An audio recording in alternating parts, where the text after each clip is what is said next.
Hey, it's Stevie GB here, and it's time for Stevie Rocks. Hey, kids, rock and roll, rock on. Okay, day 9 of 100 albums. Now, is this a rock album? Is it a pop album? Is it an adult contemporary album? Is it housewife rock, as I used to call it? Neil Diamond.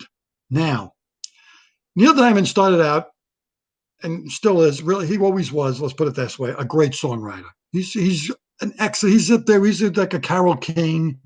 He's up there. He's a great songwriter. He's written songs for the Monkees, he's written songs for other bands, he's written a lot of songs for himself. Started out Cherry Cherry, rock and roll songwriter. Good stuff. Really good American songs. Uh, then he went adult contemporary and he became like, I just lost interest. But there was an album he released in 1971 called Taproot Manuscript. And he took a chance with this album because he was certainly a pop singer. He was popular. He had Sweet Caroline. He had hits. He was an AM radio star. And out of nowhere, puts out this very adventurous album called Taproot Manuscript. Now, side one opens up with the hit. And it is probably my favorite Neil Diamond song of all time is Crackle and Rosie.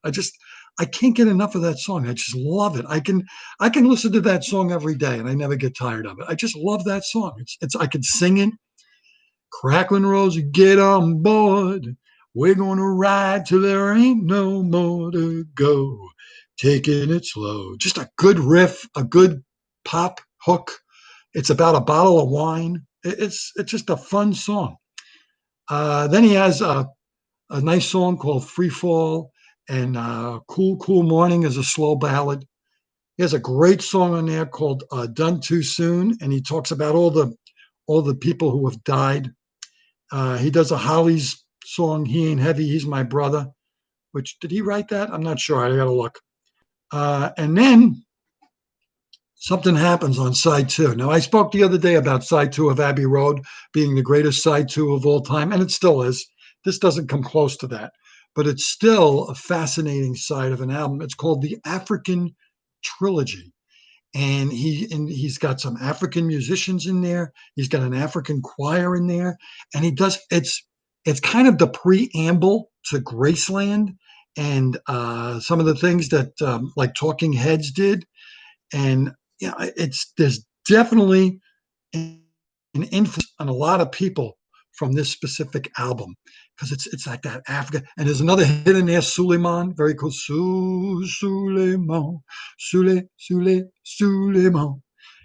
Great album, great album, and I enjoy it even today. I could still listen to it.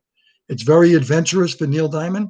Now he never followed up on it. It's just kind of an obscure twist that he took a turn and he tried something really different. I read that the record companies were very upset with the album, concerned that he would lose his status as an AM radio star. It turned out to be one of his best selling albums.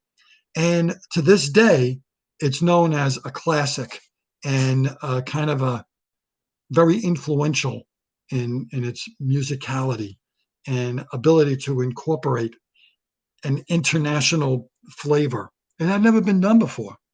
He did something really different. And I totally respect him for that. I mean, I gained a lot of respect for Neil Diamond. Now, there's a lot of his stuff I don't like, but I do respect him as an artist. I think he's been around a long time. Apparently, he doesn't perform anymore, which is sad. But the guy's an icon. He's an icon.